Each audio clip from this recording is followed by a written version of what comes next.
I'm Anna Webb. Welcome to A Dog's Life. Hey,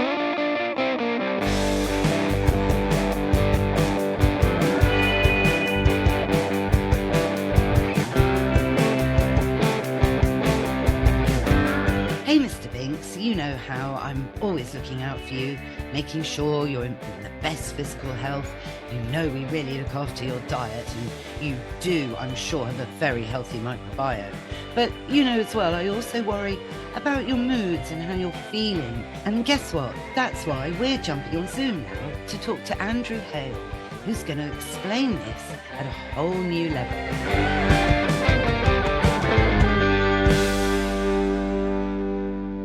Andrew Hale, gosh, thank you so much for joining me on A Dog's Life. Oh, thanks for having me, Anna. I've been really looking forward to us having this chat together.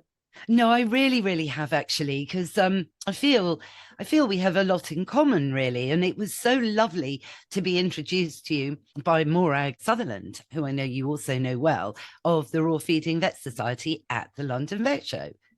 What a great event that was, and Morag's fabulous, isn't she? So it was great, and it was just really it was really good timing that we happened to bump into each other at the same time at the London Vet Show. So I think sometimes, the universe says this has to happen, and maybe that's the case.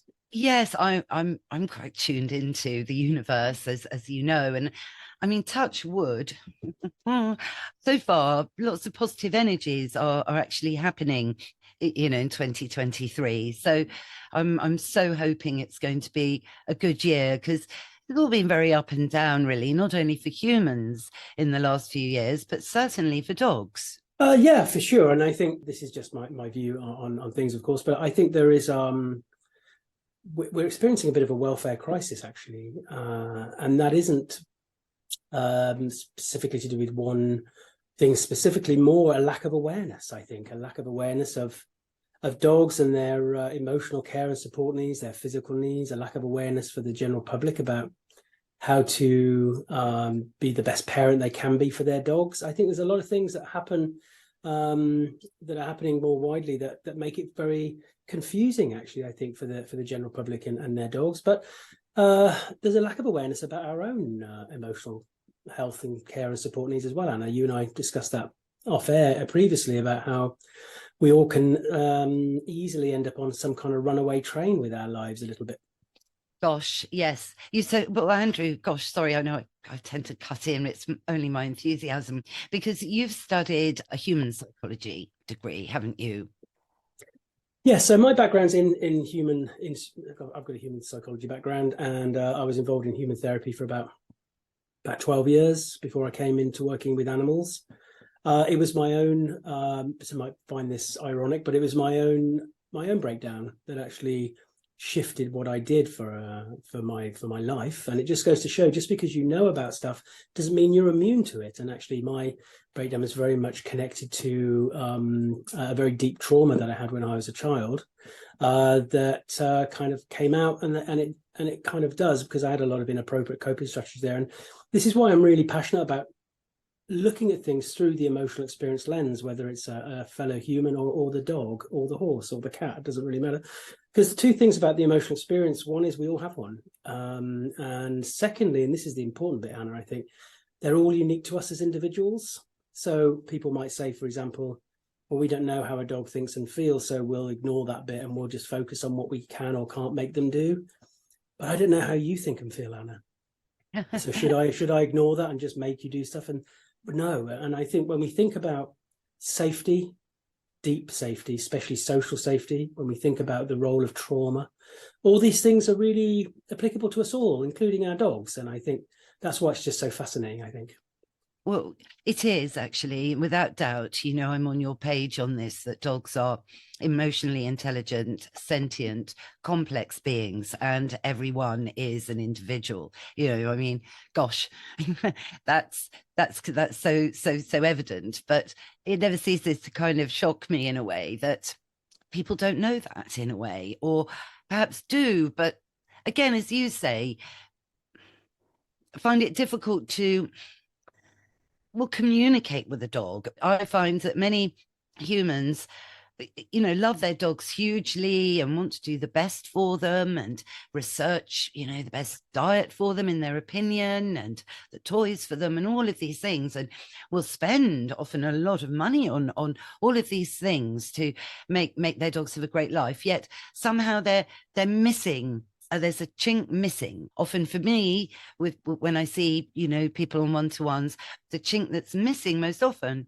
is having fun with their dog. Because I always think, it might sound a bit basic, but that one of the main things that sets us apart is that dogs don't have our sorts of worries, mortgage payments, parking tickets, these type of things, and all they really want to do is have fun and have enrichment that's fun, nourishing, mentally stimulating. But fun for me is my main driver, really.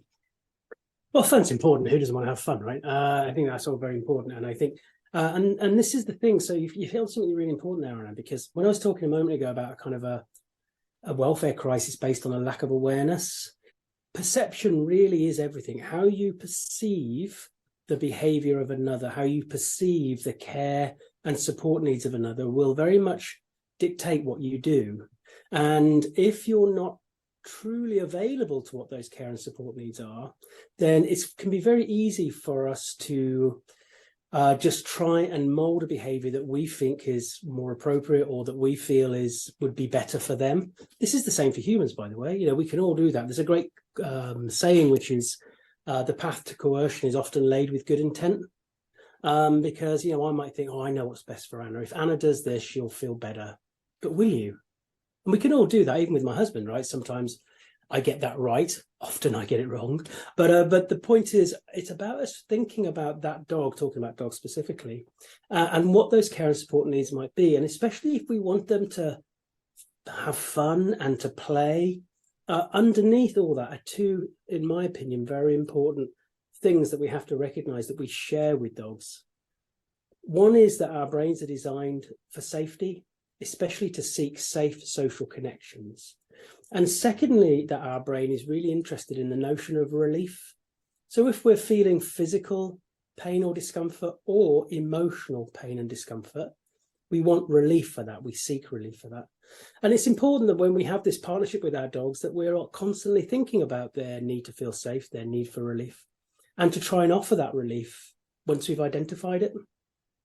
And this is the thing about arbitrarily changing the behavior of another, even if we use positive reinforcement, which is important that we do, of course. But we have to just be mindful when we think about dogs who are struggling with safety, for example, and especially if we have a trauma-informed approach, because some of these dogs have experienced deep trauma and are in a traumatized state, is to make sure that what we do support and reinforce through training ideally has some innate value to the dog and offers them that relief, and not just that we're getting a behavior that we want instead, if that makes sense. Yes, so it certainly does. Look, I live with Prudence, my miniature bull terrier. She's very different, really, to Molly, my first miniature bull terrier. I also live with Mr. Binks, who is a bit of a one-off. He has Legg-Calvé disease. He's only got one hip joint. He gets around just fine. He's now nearly 11. He was brought in, he was a rehome, so I didn't bring him in till he was 2. And so he came with lots of stuff, to use a colloquial expression, that I didn't really know about because I hadn't been there in his first 2 years of his life. So, he's been a wonderful little person to bring on, to develop. His state was not one, I would say, of a happy, well-balanced dog, health-wise, emotionally, and physically, really. So he is a different dog now, with confidence and so on. And there's nothing more rewarding, but I was able to identify, certainly his health condition with my nutrition hat on, feed him appropriately to make him well, using "you are what you eat" as my main mantra, and, socializing him, but at his own pace. I mean, it took years and years for him now to be able to walk into anywhere, really, and know he's He's going to enjoy the experience. He trusts me not to take him anywhere that's going to be dreadful or unsafe. And, you know, as a result, he's enriched by the experience, which I hope you think is okay. Everything's okay. I think that this is the thing. It's not about rights and wrongs. It's about trying to be as available as we can to the emotional truth of another. Just happens to be a dog, and you've just described that beautifully there for him, because you identified those physical challenges, you provided relief. You identified the emotional challenges, you provided relief. You did think, I love how you say that, Anna, that you did things on his terms. And you know, if we truly want to offer care and support to another, it has to be on their terms. As I say, it can be very easy for us to think, oh, I know what's best for you, without necessarily waiting for the feedback from the other. Same goes for humans, of course, but especially for dogs. And when we think about navigating that social environment, which can be very tricky even for us humans, of course, we have to separate that into social processing preferences. And this is, I'm sure, what you did there, is to learn what those social processing preferences are for the dog. And that is about safety. It's about feeling safe. We all need to process the world around us in order to feel safe.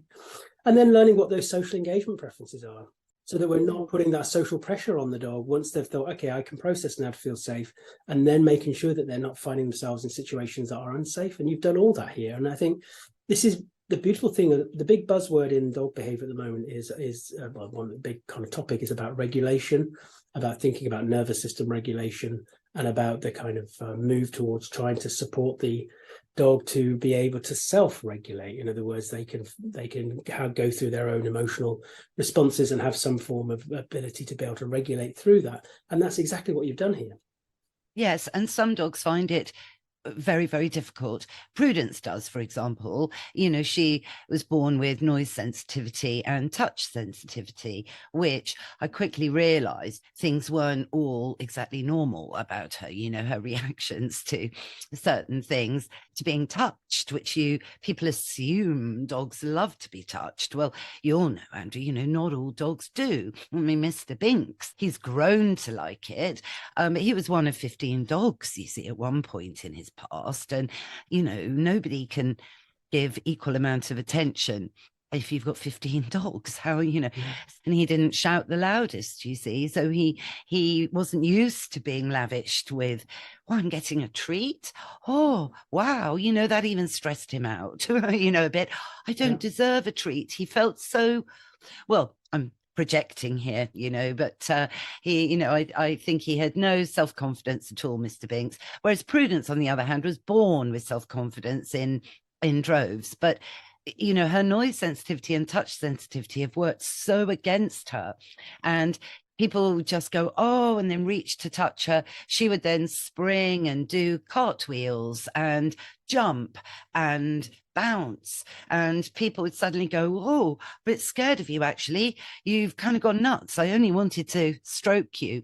So her socialization had to be completely different, which many other humans out there didn't understand when I said, oh, is it okay if you don't touch her, but just kind of talk to me instead? And we just let her compose herself. She's so excited. She can smell all your smells and so on.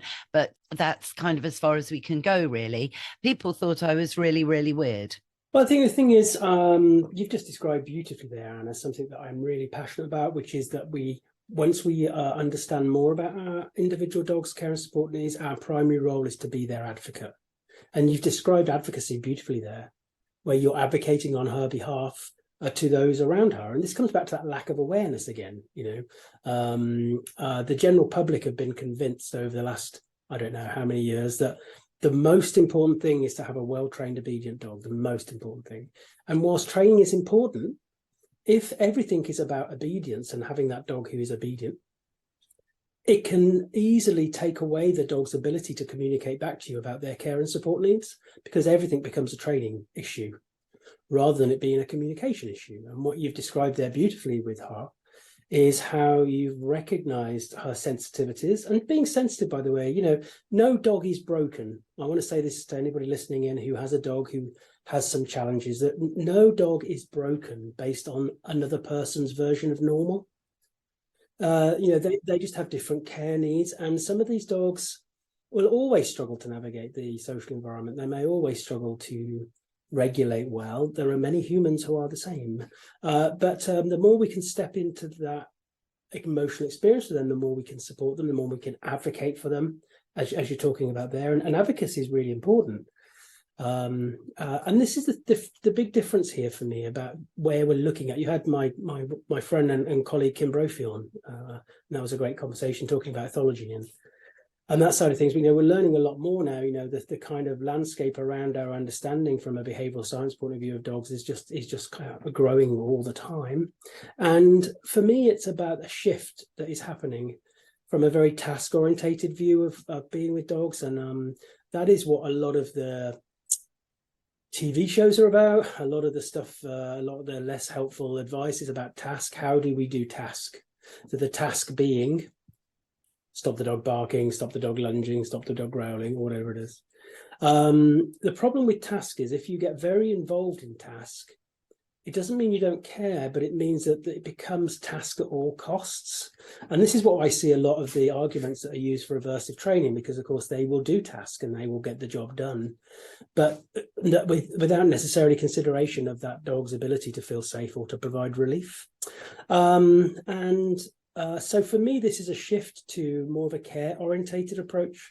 And in kind of psychological framing, this notion of moving from task to care is something that we always need to be mindful about. And again, you've described really beautifully there, Anna, with both of your dogs, how you had a care-orientated view. We still do task, we still look for task, we still need to have boundaries. Boundaries are important, of course, but boundaries shouldn't become barriers to unmet need from the other.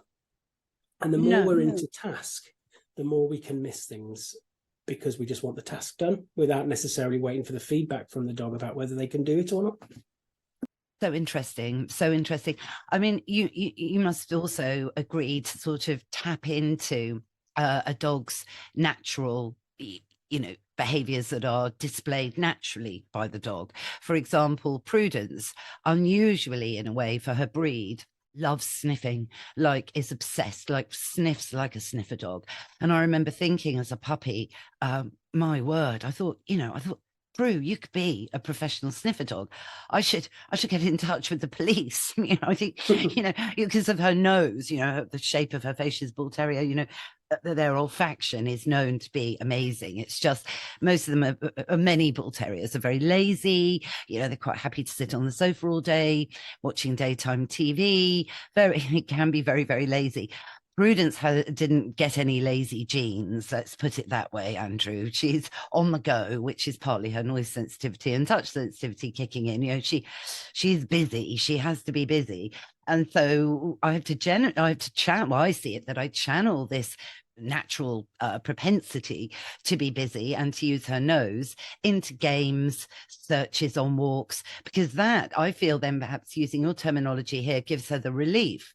Because she is, doing what she wants to do, but we turn it into a game. I mean, I hardly ever buy any tennis balls, Andrew, because Prudence will upcycles them. She'll be off, and I think, what on earth are you doing now?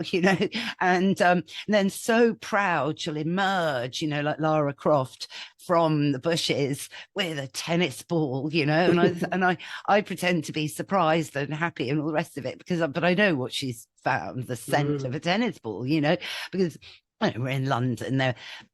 We haven't got sort of wildlife or livestock nearby. So what do you think of that? She's so chuffed with herself, I think that's brilliant. If only there was money in manky old tennis balls, because Harley, my black lab, he can sniff one from a mile off.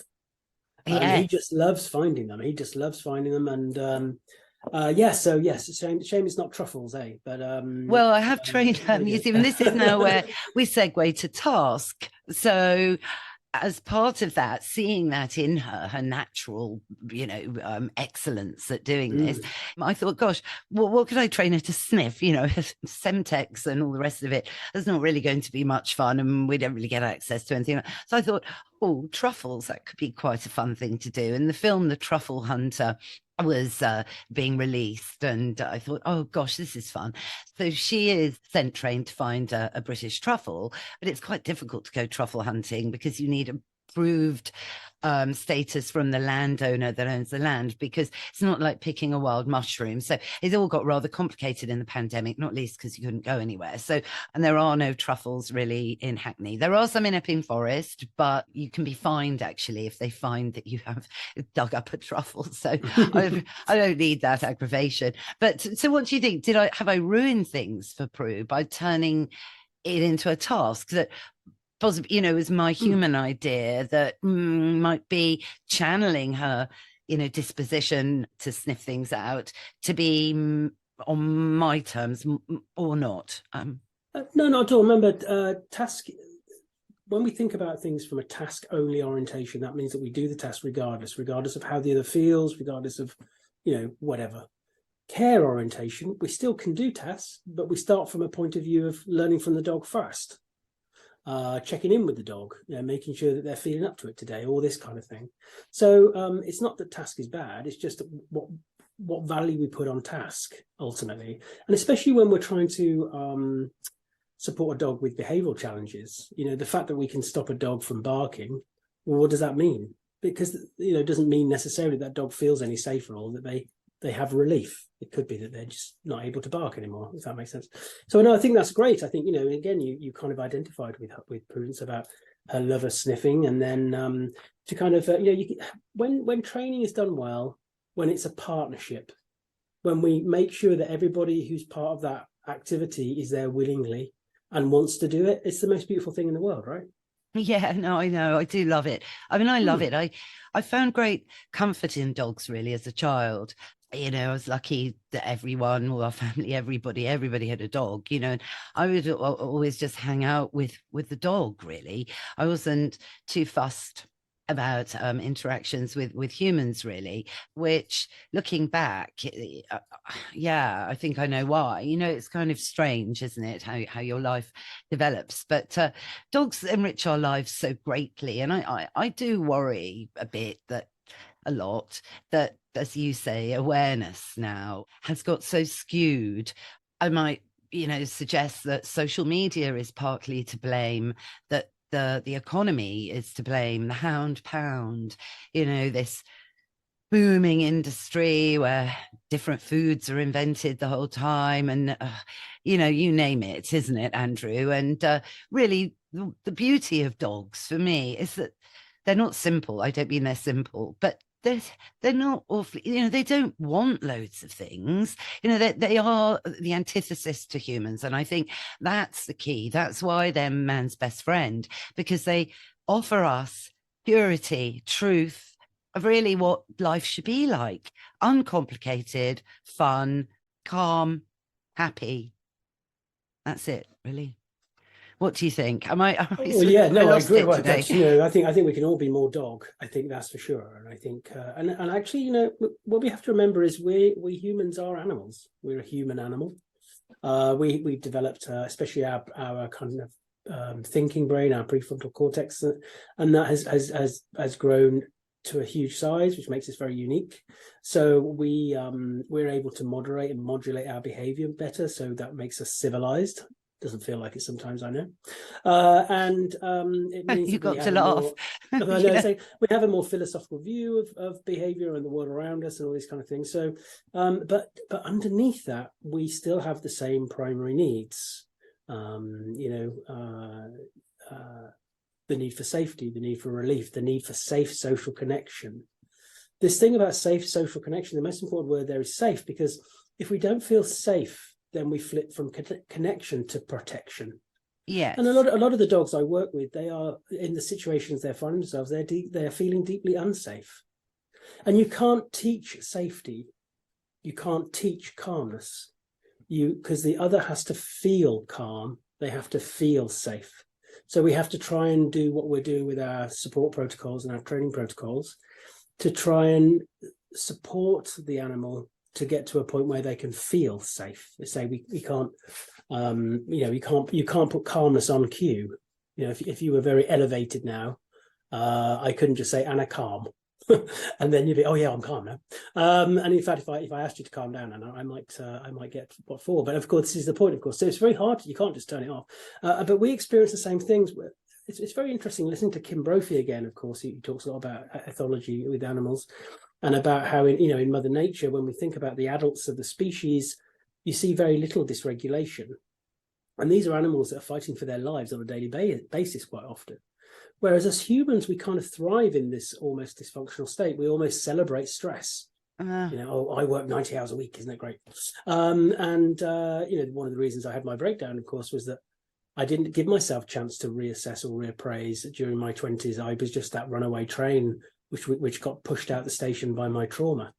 So the breakdown sounds a horrific thing. I'm not recommending people have a breakdown, but for me, it was kind of life-saving because it put a stop to that runaway train, and it allowed me to do some reappraisal and to think about my own thoughts. But so we can learn a lot from dogs. Dogs are very much, like you say, their needs are quite simple, but they are beyond just a nice bowl and a nice collar.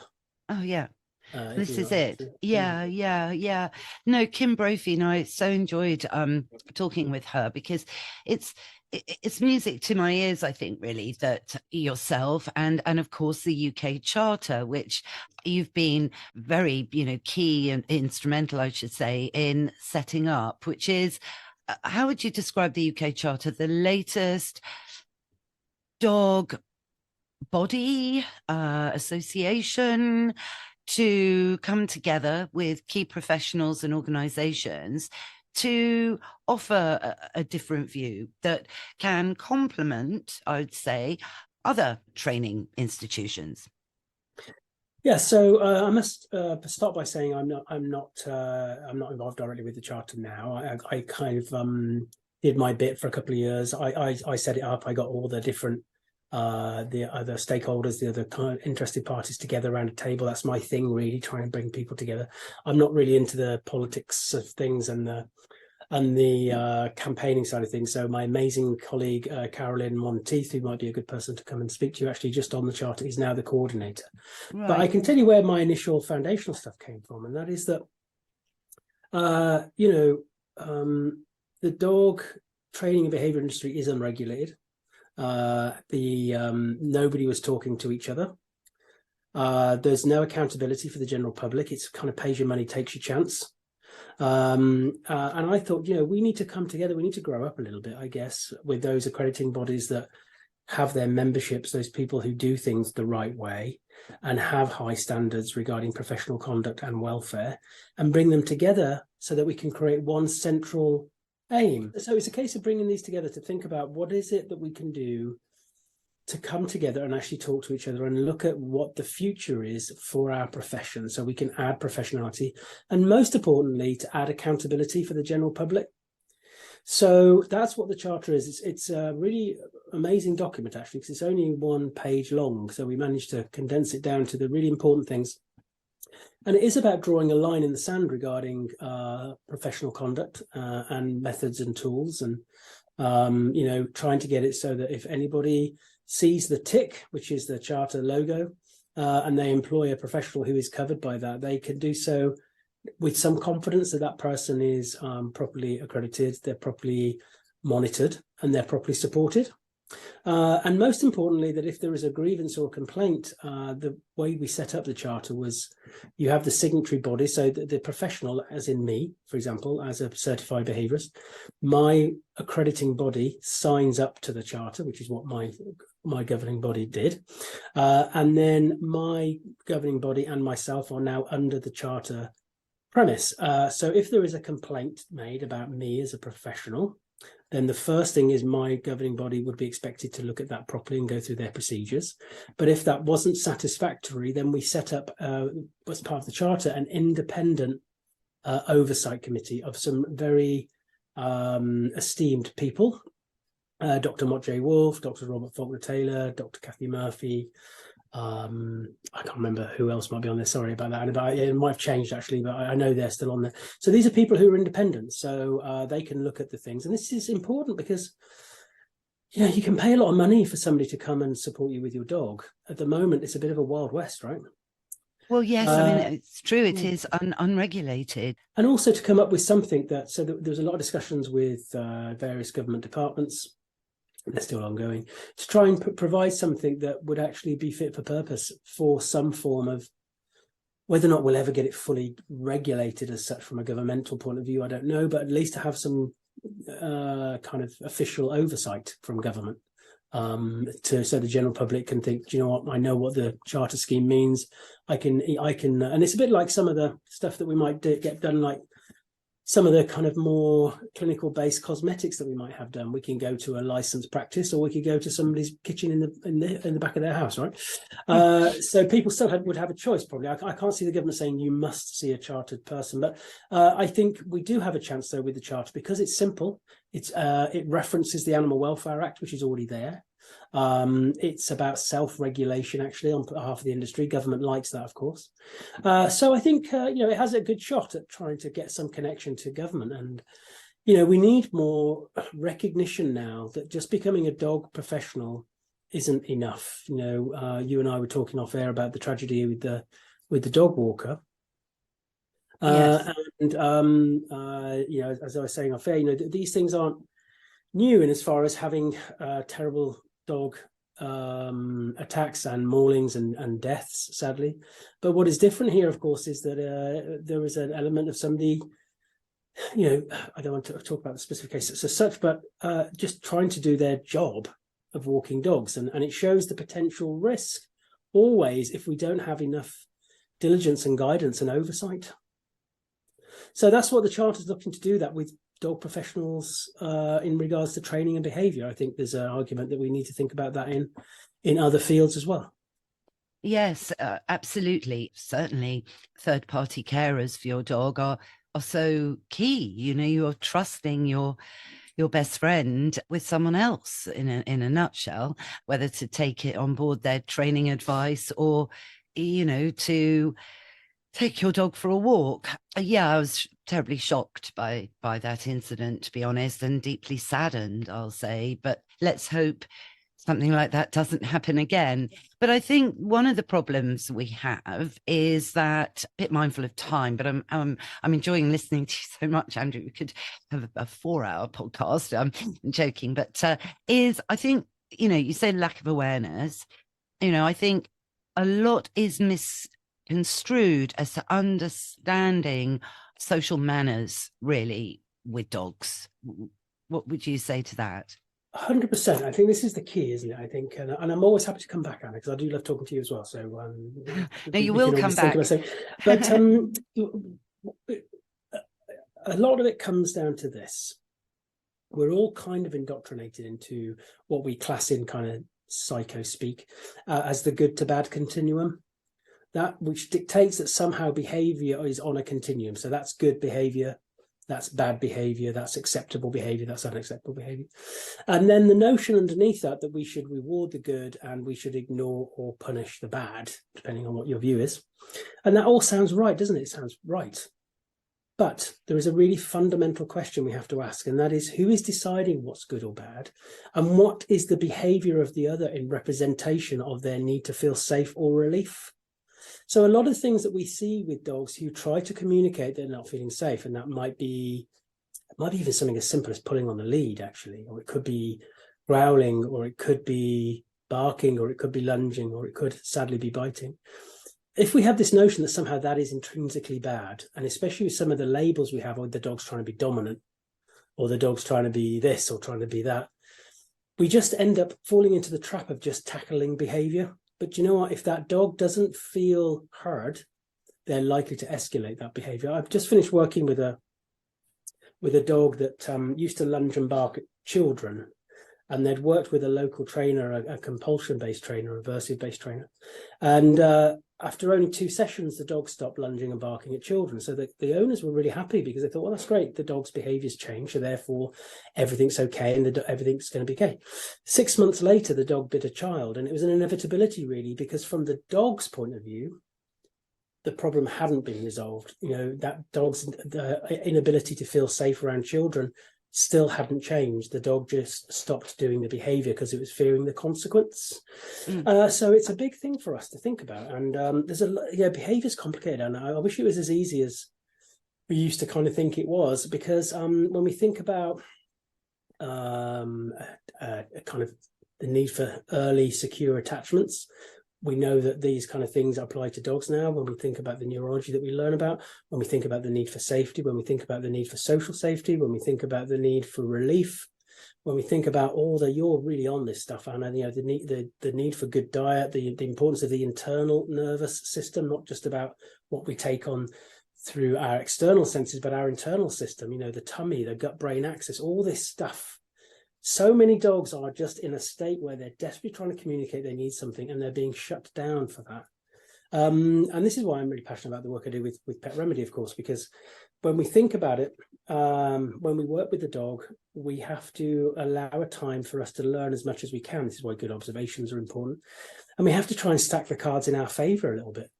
And a product like Pet Remedy really helps with that, because it gives me at least providing some temporary relief, if not absolute relief. But no, I agree with you. I think it's very important that we try and think about educating the public more than just the training stuff. The training stuff's important, but we've got a situation now where many of the general public, not all, but many, know how to teach sit, but they don't know what pain looks like. They know how to teach recall, but they don't know what stress looks like. They know how to get the dog to do agility, but they don't know the importance of diet. Yeah. So actually, we have to look at ourselves actually as a community, dog training community, and think, right, we spent 30 or 40 years since the kind of big explosion of dog training as a commodity, teaching task. Now we need to start thinking about what we're educating, and that includes puppies.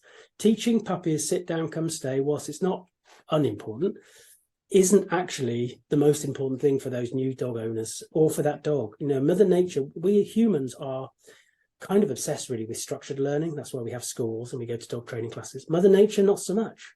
Mother Nature puts a lot more emphasis on experiential learning. In other words, what we learn just by doing. And we can all think about that. If we think back to school, for example, we don't remember a lot of what we learned kind of through structured learning, but we remember a huge amount of what we learned through the experience of it, how we connected to peers, how we connected to authority, whether we felt safe, how we felt safe with learning. So there's a lot to unpack there, I think.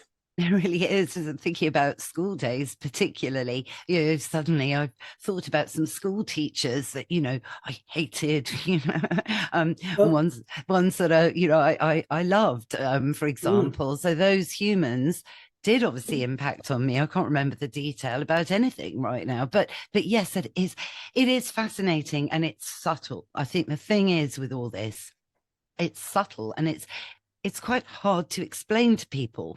I think it's subtle, but it's fundamental. So that for one really important thing is there is a huge difference between what we are taught and what we learn.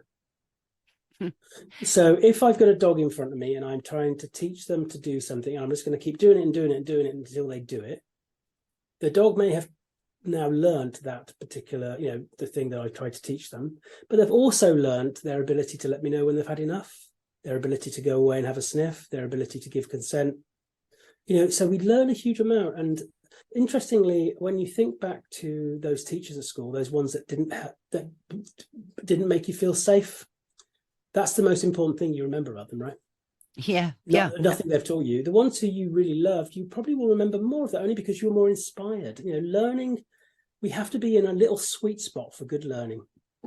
Yes. And we have to be motivated, we have to be focused, we have to be calm. But also we have to decide when we're in that state. A child who comes to school can't even start learning if they're hungry. They can't even start learning if they're already stressed because of domestic abuse at home or whatever it is. So there's always component parts.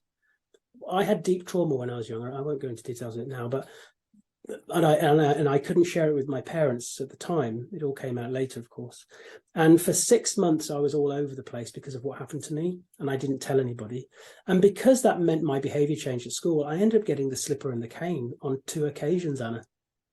because Gosh. that's what we did back then, right? Because I was being naughty, but I wasn't being naughty. I was just really struggling to cope with stuff. And the one time I got the slipper was because I didn't take my gym kit. Well, guess what? My head was kind of was deep in my trauma. So we have to be careful about this notion of just thinking, oh yeah, well, we need to show you a lesson, and this is what we expect of you, and all these kind of things, without recognizing the other's ability to do it or what else might be going on. Definitely, definitely, and to really understand that dogs, as we said at the start, you know, they have moods, they have good days, they have bad days, just like us, and it is to look, you know, for underlying physical pain often, because dogs are so stoic. You know, they might have toothache, for example. I'm really into dental care at the moment, a project I'm working on, actually, Dog Dental Month, which I'm very excited about, to help raise awareness about toothache in dogs, for example, Andrew, but something It's like important. that. Yeah, of course. Gosh, you know, absolutely it is. Yeah. And one So, thing to bear in mind is, on a final point, really, is that when I met you at the London Vet Show, I was talking at the London Vet Show along with my colleague Dr. Robert Fulton Taylor, as part of the Pet Remedy, talking about Pet Remedy and the science behind it. And my pitch really to the vets was, you know, we used to say, is it pain or is it behavior? And actually that isn't fit for purpose now, Anna. We have to ask a question, is it physical pain and discomfort or is it emotional pain and discomfort? And both are equally valid. They're often interconnected, of course, because if you've got your dental pain, it's not going to make you feel very good. But also we now know that the part of the brain that deals with things like, for example, social pain, and this is why the fear of social rejection for us humans is so great, is the same part of the brain for physical pain. So really? actually, so pain is pain, really. And when you speak to young children, they get it, right? Because if that young child is nervous, they say, oh, my tummy hurts. You see, Yeah. because they feel it physically and they move on it. So we just have to, I think for us humans, especially for us Brits, right, you know, they all stiff upper lip and all this kind of stuff, we kind of see emotions as being a bit wishy-washy and a bit airy-fairy, and something we should do. I spoke to somebody once who said about her child, which I thought was a bit worrying. She said, oh, I'm all for emotion, she said, with my child, as long as they don't show it. Gosh. But we kind of have ended up like that a little bit societally because of all the conformist stuff that we're expected to fit into regarding our ability to communicate emotional need. And yeah. I just remember once as a child thinking, you know, you must never hurt someone's feelings. And that's something I've tried to do, really. You know, sometimes I think, you know, in the human realm, you can be perceived as being too nice. And the irony of all things is, in the human realm, sometimes to not be nice gets you further in life. Well, you know, I'll just finish on this because it's quite humbling. I think my husband is he's an end of life nurse at hospice, Gosh. and he's bared witness to the dying hours of, well, hundreds of people, maybe even thousands, I don't know. And nobody has ever said to him, oh, I wish I'd been more proper. I wish I'd had a bigger house. I wish I'd had more cars. They've all said they wish they had more time. They wish they had more time to connect to others. They wish they'd had more time with their family. They wish they'd been able to express and show their love better. And I think that's a humbling lesson for us, because this is the thing about dogs, right? They get that. They get the importance of connection and trying to show an ability for safe social connection. Which is a lot of our everyday life pushes us away from that because of this notion of how we should be and what success looks like and what we should be doing with our lives. So it's good to have reflection sometimes. And Well, it really is, especially where dogs are concerned. You know, yeah, I do say to people, look, your time with your dog is short, you know, and, you know, the worst thing is to have regret or guilt that you didn't maximize that time. So for me, it is about spending time in the right way with your dog proactively and understanding your dog as being your best friend. And time is short, so it is, as you say, absolutely worth we have to maximize it, indeed. Thank you, Andrew. I really, gosh, this has been a wonderful experience chatting with you. I'm very humbled and honored that you've come on. And I will just add, actually, I know you mentioned Pet Remedy there. I love Pet Remedy. my favorite of the range is the diffuser. And what I find interesting about the diffuser is because it's a herbal formula, it works on cats, it works on dogs, but it also works on humans too. I've often had one in my bedroom when I've had trouble sleeping, and we're all on the bed, you know, and we're all snoring away. And it's really been useful when I spent 3 years moving house a lot. And yes, there was a pet remedy with us all the way. Well, I'll let you into a little secret here, Anna, because I struggle with my nerves sometimes. And a lot of things we do, even coming to speak to you on your wonderful podcast today, we get a bit nervous about stuff because we want to do well. And I often have a spray pet remedy before I do these things because it's not labeled for you, as I know, but the point is it's multi-species, and that's the beautiful thing about it. It's natural, and it works in multiple ways. And so if you have the plug-in, especially, anybody in that room will benefit from it.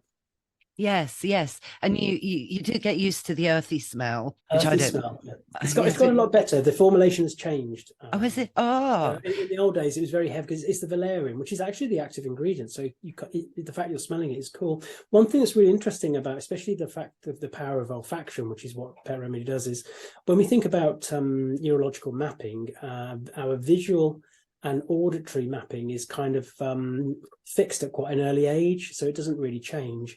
Whereas our olfactory mapping changes all the time, and Pet Remedy utilizes that.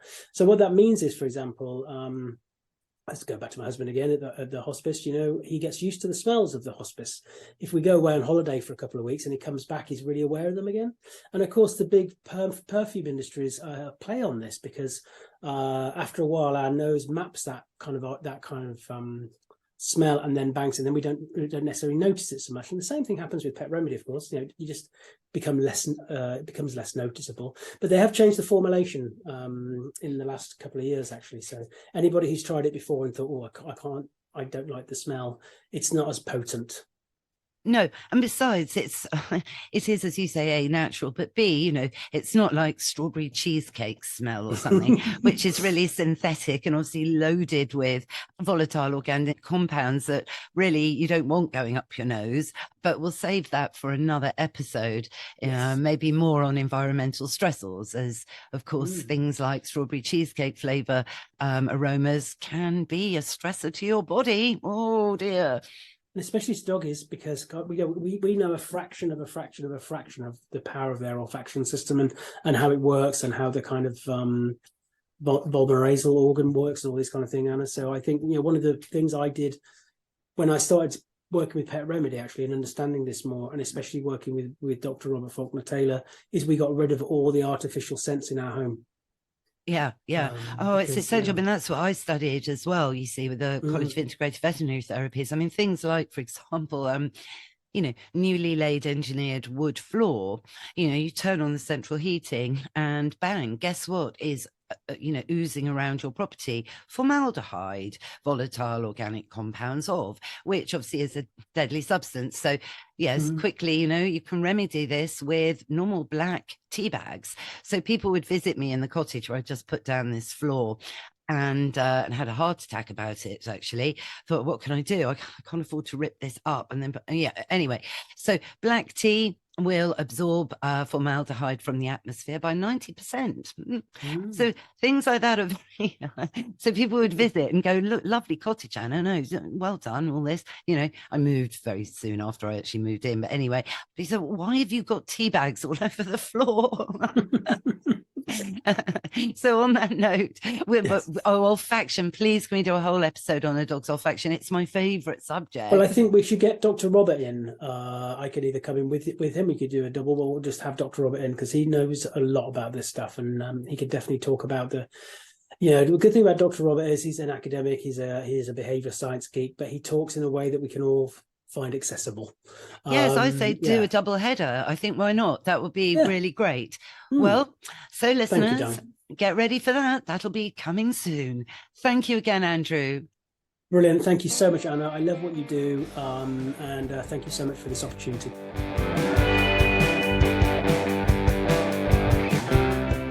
That's our show, Mr. Binks. What did you think? Yes, I know Andrew does talk a lot of sense. And what's that? Yes, you're right. It is time for Woof of the Week. We all know that we have good days and bad days. Well, so does your dog. So take the time to notice how your dog is feeling. Well, I hope you all enjoyed it. If you did, go on, rate and review the show wherever you tune into your podcasts. Thanks again, of course, to Andrew Hale for joining us today. And you got it, all the links are in the show notes. Thanks, of course, to Mike Hansen, my producer, for all the music and production as ever. Find out more about him at Pod People UK. What's that, Mr. Binks? Yes, you can. You can check out our Patreon service if you like. There's a couple of exclusive recordings on there that are only available if you join. And if you want to find out more about me, I'm just at Anna Webb Dogs. What's that, Mr. Binks? Yes, you're right. We will be in your feed next Sunday. So go on, why don't you subscribe now? Because it's free. And then you'll never miss another show. Bye for now.